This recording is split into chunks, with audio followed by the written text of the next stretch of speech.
Benjamin Dixon Show is only possible with listener support. Go to www.thebenjamindixonshow.com to register for our blog and join the Progressive Army.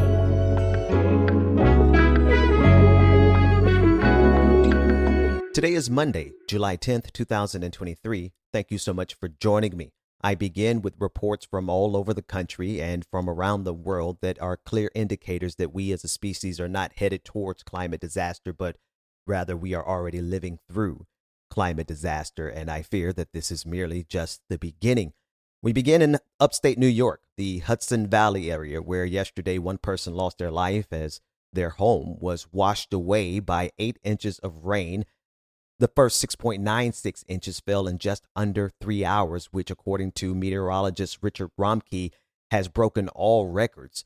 This is rivaling the 2011 Hurricane Irene disaster. Right now, over 42 million people in the region are under flash flood warnings. Video footage from Route 218, which takes you from Cornwall, New York to West Point, New York, West Point Military Academy. An entire section of that route is completely gone because of this record rainfall. Highland Falls, New York, Connecticut Route 272, sections of it completely gone because of this rain. Norfolk, Connecticut, 5 inches of rain in just under 90 minutes, where roads turned into rivers.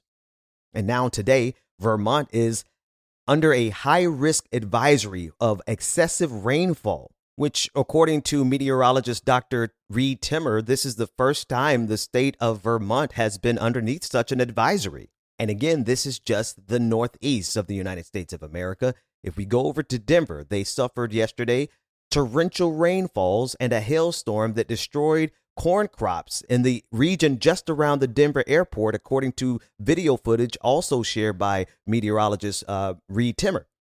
Now, in Kansas, there are farmers who are sharing videos of the destruction of their crops. They were prepared to harvest wheat and corn, but because of record rains and hail, their entire crops were lost.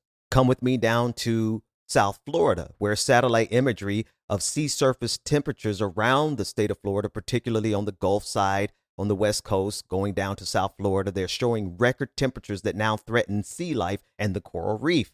The temperatures reached up to 95 degrees, between 92 and 95 degrees in certain areas, as compared to normal temperatures of around 80 degrees. And this is according to Chief Meteorologist Jeff Baradali, who is the meteorologist for WFLA TV there in Tampa Bay. And according to Professor Brian McNulty, who is a senior researcher at the University of Miami, he stated the following, quote, "I'm not sure I've ever seen the water around Florida look like this at any time of the year." Now, mind you, this is just a snapshot of what happened in the United States. I haven't even gotten all of the stories of what happened in the United States, but this is just a brief snapshot of what happened primarily over the weekend in the Northeast. And for the various stories in Denver and Kansas, that happened last week.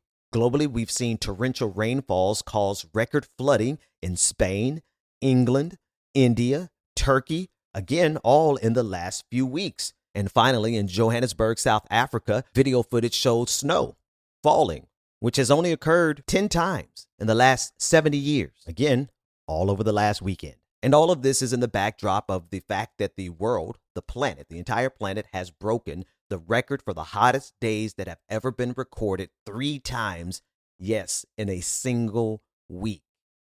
The UN has declared that climate change is out of control. You think? You know, I can't help but think about all of those conservatives who, over the last month, were mocking climate activist Greta Thunberg for her tweet that she put out 5 years ago, indicating that if we, according to climate scientists, if we do not change our trajectory and our behavior pattern, then we will have crossed the Rubicon. I'm paraphrasing. Conservatives mocked her and intentionally interpreted that tweet from the most disingenuous and illiterate position possible, while she was saying we needed, and the report was saying that we as a human species needed to change our addiction to fossil fuels in the next 5 years, or else we would be beyond the Rubicon. They intentionally said that, well, they expected that the Earth was going to be done we would all be dead in 5 years. And they spent an entire month mocking her for that. I mean, every single conservative with a significant platform decided that what we should do, instead of actually listening to the scientists and actually trying to save humanity, that what they would rather do is intentionally misinterpret that tweet and mock and deride it. I can't help but to think about that in the backdrop of everything that just happened over the past week, which is eerily close to that marker, that 5-year mark that Greta was talking about, that scientists were talking about 5 years ago. All of a sudden now, and it's, of course, I'm saying all of a sudden is really hyperbolic when we've known that this was going to come. We knew that this day was coming. When I say we, I'm talking about people who actually believe, scientists who don't mind taking scientific consensus. When 97% of scientists agree about climate change and the causes of climate change, while only 3% who disagree are generally funded by the fossil fuels industry. So let me correct myself when I say all of a sudden. No, this is not all of a sudden. This has been documented and predicted for a very long time. But it does seem like the effects are happening at such a rapid pace that it does feel like all of a sudden. It does feel like suddenly. But no, we knew this was coming. But we had an inability to change anything because there was no political will to stand up to the perpetrators, the leading causes of this climate disaster that we are now living through. So not only do we not have the political will, but we are most certainly encompassed about by the most ignorant people imaginable. They have the largest platforms to influence as many people as possible. And we're in a situation where we're literally staring civilization changing and altering disasters in the face. And we are all, pretty much just going on like, this is fine, when it most certainly is not fine. It's not okay. And to be honest with you, when we really consider the scale and the scope and the severity of what is already happening and what is to come, I really feel that anyone who is lecturing these climate activists as they take more and more extreme measures to bring attention to the disaster that's happening around us, they're throwing paint on historic, invaluable pieces of art. They are destroying property. They are doing whatever they can do, even to the extent that Wynn Bruce went. Wynn Bruce, the climate activist who self-immolated in front of the Supreme Court just a few years ago, died to bring attention to the reality of impending climate disaster. And yet that sacrifice was not enough to even wrestle the attention of the news cycle for one day. He was not headline news, not even for a single day. And now here we are facing the reality that these climate events that we're recording all across the globe, they're increasing in frequency. They are increasing in intensity. And unless we do something about it, everything is not going to be fine. That's because we're being led by people who have no desire to challenge this system enough to save the system. So you most certainly know they don't really have enough concern about the well-being of the people to confront the fossil fuels industry, to put us on a trajectory that could preserve as much life, not just human life, sea life, nature, this environment, our planet. We don't have the leaders that are necessary to actually do that. And so, yes, I salute climate activists. We all should be so brave.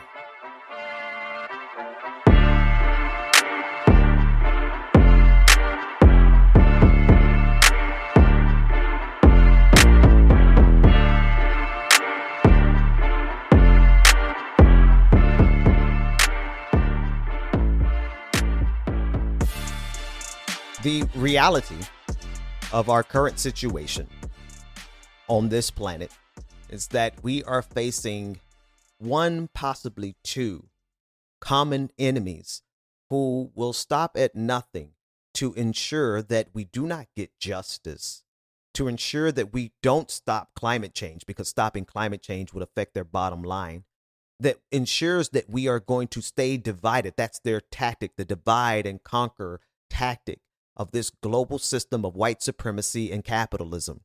Greed, right?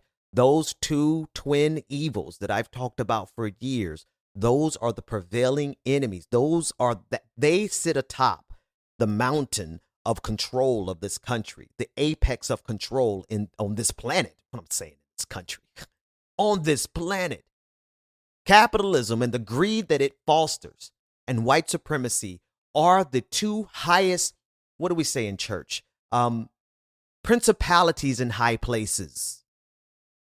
They know, those people who bow down before the altar of greed and bow down before the altar of white supremacy, they absolutely know who their enemies are, and it's the rest of us.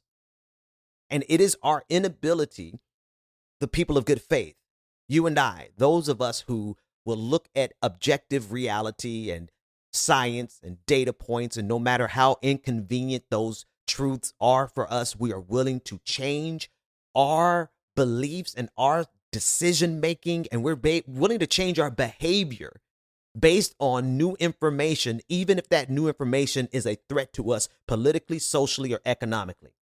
That's how I define the people of good faith. If you are willing to relinquish some of your power, some of your wealth, some of your best interest, and sometimes it's just relinquishing a little bit of your ego, right? If you're willing to do that in order for the truth to be heard, in order for justice to be had, in order to protect this environment so that our children and our children's children can live, if you're willing to engage in that way, I consider you to be people of good faith. But here's the problem with people of good faith. We are all divided into individual silos scattered across the globe. And I don't even really mean geographically so much as I mean in our individual silos of our individual issues, with our inability to connect in solidarity in a significant fashion enough for us to present a unified front against those two devils of white supremacy and capitalism and the greed that capitalism fosters. And I make that distinction, and I will go over why I make that distinction of capitalism and the greed that it fosters in the patrons only episode, patreon.com/the BPD show. How about that for capitalism? But I digress. I just don't want to spend too much more time on this, because the segue I'm getting ready to make is going to it's going to give you a crook in your neck. It's going to give you whiplash. But I'm making this pivot to the most recent decision that came out of Oklahoma, where a judge has denied 3 survivors of the Tulsa race massacre their lawsuit for reparations, right? That's a mighty big whiplash for some people, but I hope that for my audience, you've already made those connections. Because if we don't have the ability to fight as vociferously for each other in our individual silos, we will die in those individual silos. We must absolutely take up each other's battles, because we have one, maybe two. It really just depends on how you see white supremacy, because I see white supremacy as nothing more than the front line of protecting the greed that is behind all of this, right? White supremacy is the brain worms disease, right? It is the virus, what they call the woke mind virus. White supremacy is the virus that infects the brains of even poor people who know that they would be doing so much better if, instead of blaming immigrants and blaming black people, they blame the greed of capitalism. But until such time that those of us who are the people of good faith can cross over from one silo to the other. For example, I am a black preacher, Christian, pretty conservative in my own way, laughably conservative. Honestly, if you guys really knew just how much of a prude I really was, you probably would laugh at me. But that's besides the point. The point is I know that the fight for the rights for the LGBTQIA community, and for just really the safety and the protection of human life, that's what I'm fighting for when I fight for the LGBTQIA community. And unless I'm able to jump into that silo as an ally and fight like hell on behalf of their issues, we die in silos. Similarly, we need everyone to fight with us on issues of justice and economic reparations on behalf of people who have been devastated by this American system, namely descendants of enslaved people. So when I see this story out of Oklahoma, and I'm going to juxtapose this story of the Tulsa Race Massacre with the superintendent that doesn't want anyone to teach the Tulsa Race Massacre based on the issue of race, right? When I talk about these issues, number one, I'm talking about it because it's eminently important for me as a black man. But number two, because you, as a person of good faith, need to go one step further and pick up the mantle of every other group that you can have. If your shoulders are broad enough and you can handle the stress of fighting on behalf of every marginalized group, then do it. Because otherwise, we are going to die in our silos. And over the weekend, a judge denied the lawsuit of 3 survivors of the Tulsa Race Massacre that took place in 1921. If you don't know that story at this point, I don't know what to tell you, but black people have always been some of the hardest working people on the planet, if not the hardest working people on the planet. And after slavery, we had a panacea of black wealth in Greenwood, Oklahoma, Black Wall Street, Tulsa, and it was blown up. It was destroyed. It was obliterated by the hatred and the greed of white supremacists who could not stand the reality that just a few decades after being set free, black folks were thriving. And now, in the backdrop of many black people fighting, myself included, fighting for reparations, not just for Tulsa, but for slavery, one of the prevailing arguments against our battle is the fact that nobody is alive today that suffered through slavery, except the fact that there were 3 survivors all over the age of 100 years old who survived the Tulsa Race Massacre, which we can directly tie some of the wealth that was taken from those people, from my people in Tulsa, still exists today in the hands of the descendants of the very people who stole the wealth during the massacre. So here we have a direct line of victims and perpetrators, but yet and still the lawsuit was denied. Let's go one step further. Ryan Walters is the superintendent, the state superintendent in the state of Oklahoma. He had a few words about the Tulsa Race Massacre. He's since walked it back, but I want to play first his initial response to teachers and parents and reporters who asked him about the Tulsa Race Massacre. This was his initial response. I would never tell a kid that because of your race, because of your color of your skin or your gender or anything like that, you are less of a person or are inherently racist. That doesn't mean you don't judge the actions of individuals. Oh, you can absolutely. Historically, you should. This was right. This was wrong. They did this for this reason. But to say it was inherent in that because of their skin is where I say that is critical race theory. You're saying that a race defines a person. I reject that. So I would say you be judgmental of the issue, of the action, of the content, of the character of the individual. Absolutely. But let's not tie it to the skin color and say that the skin color determines. Now, listen, at face value, that's BS, right? But I want you to listen to the technique underneath. It's literally what I started off this entire segment about, right? He is saying that when it comes to the perpetrators, you cannot and should not look at them as a group, even if they are collectively targeting another group based on an identity that they don't like. In other words, the perpetrators want to be able to organize without having any group responsibility for their actions. They like to say that they are interested in the individual. They talk about individuals so that they could talk about sin and God helping them individually change their ways. But they will never allow you to look at them collectively as a group, because that would suggest that the problem is systemic. And if the problem is systemic, then we must address it systemically.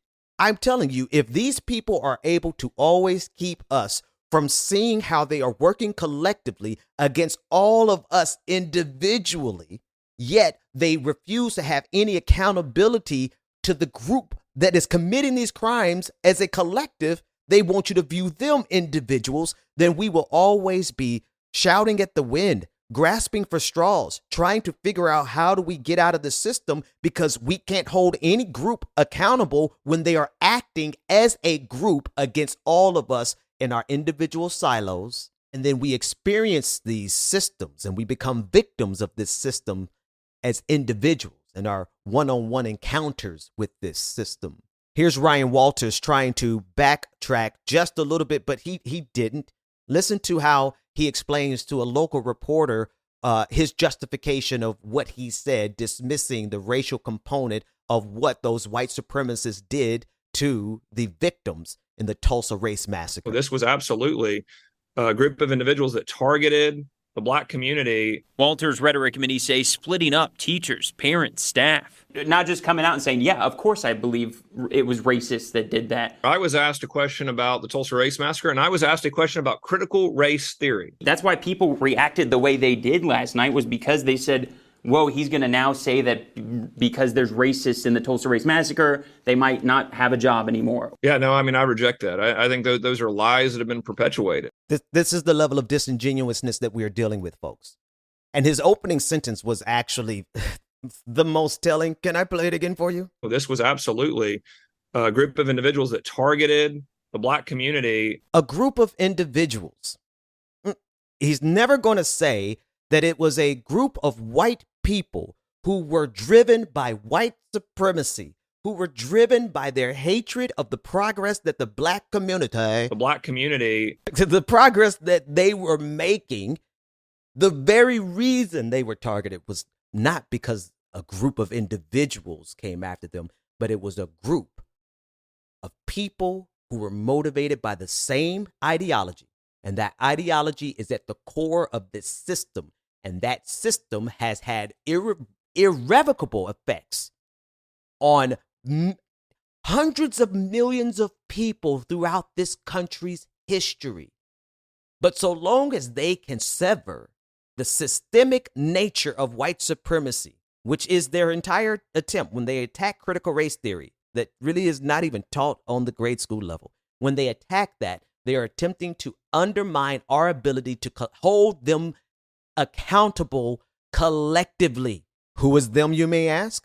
Those people who are still benefiting from the system of white supremacy. And there are literally even those who are still reaping economic benefits. They're getting money off of the systems of white supremacy that Black folks have been trying to fight against and survive for hundreds of years. And it's time for all of us, whether you're Black or not, whether you are a descendant of enslaved people or not, whether you're straight or gay, it does not matter. It's time for all of us to cross-pollinate our causes, to fight in each other's silo, to stand on behalf of every marginalized group that has been victimized by this singular system of white supremacy and its twin evil brother, capitalism. And I forgot to. It's an unholy trinity. I've covered this before. I forgot my own rhetoric. It's the unholy trinity of the patriarchy, white supremacy, and capitalism. And unless we fight together against those three devils, we're all going to die separately in silos. Go to www.patreon.com/The BPD Show and get twice the content and unfiltered interviews without any of the commercial interruptions. Here we go. Very special welcome to our newest patron, Sib Star. Thank you so much for becoming a patron. This entire patron party is for you. Turn it up. Turn it up.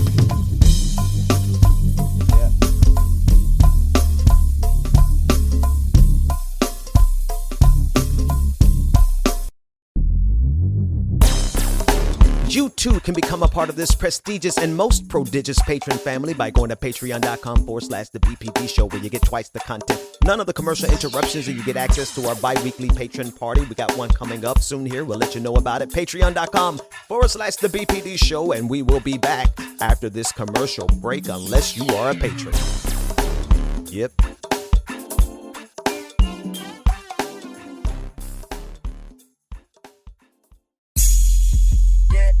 Welcome back to The Benjamin Dixon Show. Visit us online at thebenjamindixonshow.com.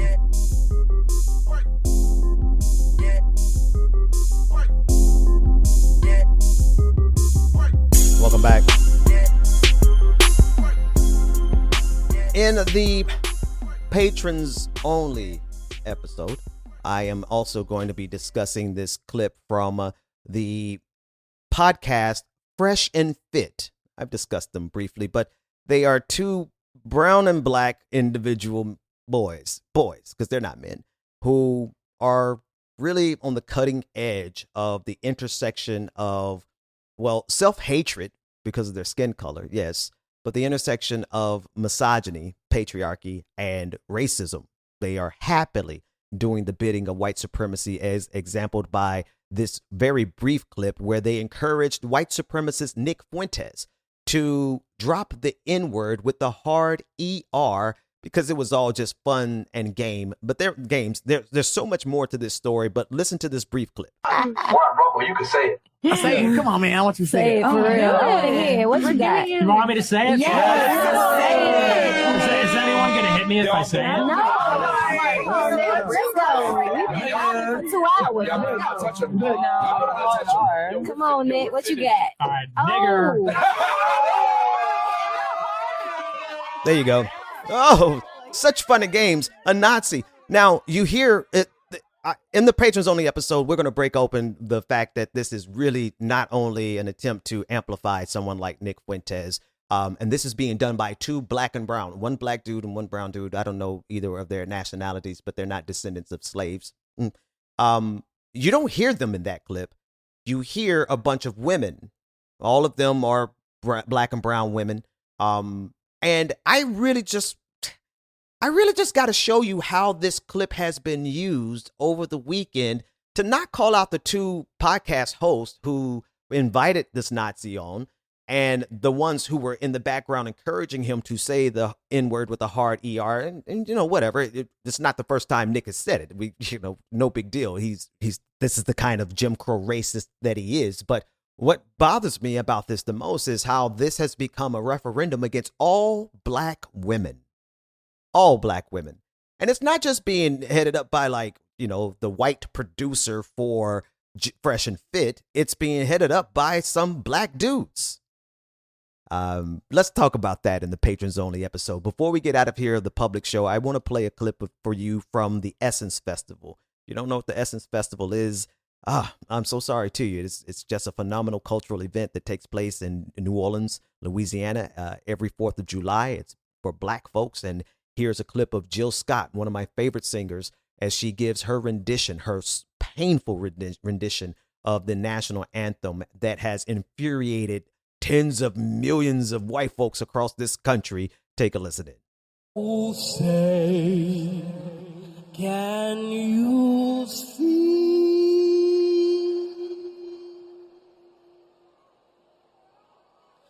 by the blood in the streets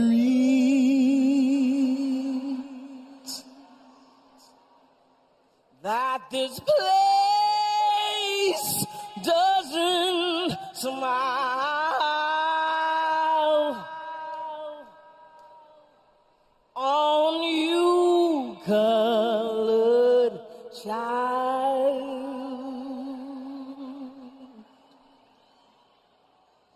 whose blood built this land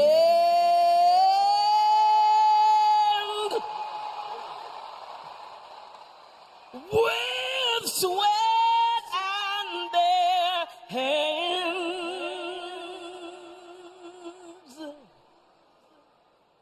But you'll die in this place, and your memory erased. Oh, say, does this truth hold any weight?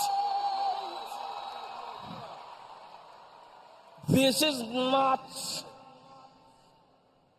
the land